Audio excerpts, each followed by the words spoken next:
बिहार पहुंचा औरंगजेब विवाद। नीतीश की पार्टी के एमएलसी खालिद अनवर बोले, अच्छा शासक था औरंगजेब, धर्म के बारे में कुछ गलतियां की।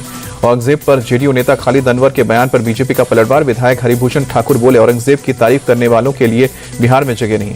हरिभूषण ठाकुर बोले, ऐसे लोग पाकिस्तान या फिर पाताल चले जाएं। औरंगजेब की तारीफ करने वाले गजवाए हिंद मानसिकता के लोग।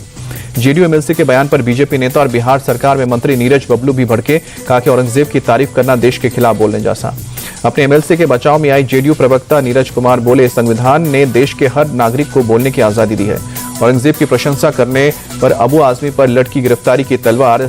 सीएम फडणवीस ने कहा कि अबू आजमी को 100% जेल में डाला जाएगा।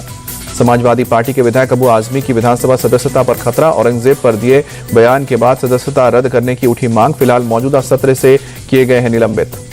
अबू आजमी के बयान पर आदित्य ठाकरे बोले, औरंगजेब की प्रशंसा करने वालों पर सख्त कार्रवाई होनी चाहिए। हमने शुरू से ही उनके निलंबन की मांग की है। आदित्य ठाकरे बोले, अबू आजमी पर एक्शन लेने में बीजेपी को 2 दिन क्यों लग गए? बीजेपी की बी टीम है अबू आजमी, बाकी लोगों को बचाने के लिए आजमी पर कार्रवाई हुई है।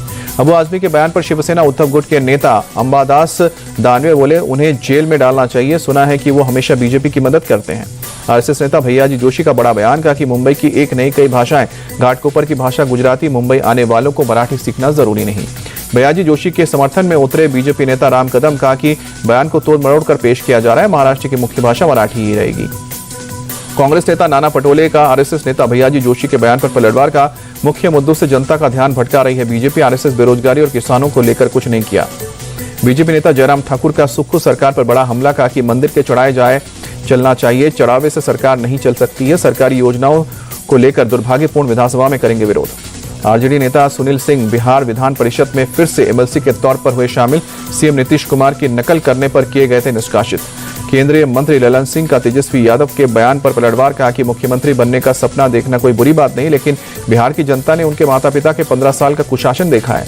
नीतीश कुमार के शासन को खटारा कहने पर ललन सिंह बोले, लालू प्रसाद यादव को राज में ना सड़कें थी और ना ही गांव में बिजली पहुंची थी। नीतीश कुमार ने सड़कों का जाल बिछाया, गांव-गांव तक बिजली पहुंचाई। नीतीश कुमार पर प्रशांत किशोर का बड़ा दावा। कहा कि अब बीजेपी के साथ रहकर मुख्यमंत्री नहीं बन सकते, एक और कार्यकाल के लिए फिर बदल सकते हैं पाला। उत्तराखंड के हर्षिल में पीएम मोदी की जनसभा। बोले, मां गंगा की कृपा से उत्तराखंड की सेवा का सौभाग्य मिला है। उन्हीं की कृपा से मैं काशी तक पहुंचा। लगता है मां गंगा ने मुझे गोद ले लिया है। पीएम मोदी बोले, उत्तराखंड की प्रगति के नए नए रास्ते खुल रहे हैं, नए लक्ष्यों की और तेजी से आगे बढ़ रहे हैं और उत्तराखंड ये दशक उत्तराखंड का है। पीएम मोदी बोले, शीतकालीन पर्यटन से उत्तराखंड का आर्थिक विकास। उत्तराखंड का कोई भी सीजन ऑफ सीजन नहीं रहना चाहिए, ऑफ सीजन में भी पर्यटन ऑन रहे। जम्मू कश्मीर के श्रीनगर में 2 दिवसीय चिंतन शिविर का आयोजन। केंद्रीय मंत्री सर्बानंद सोनोवाल भी शिविर में हुए शामिल। केंद्रीय मंत्री सर्बानंद सोनोवाल ने कहा कि पीएम के नेतृत्व में देश का हुआ है विकास। चिंतन शिविर में पीएम के दिए गए लक्ष्यों पर होगी चर्चा।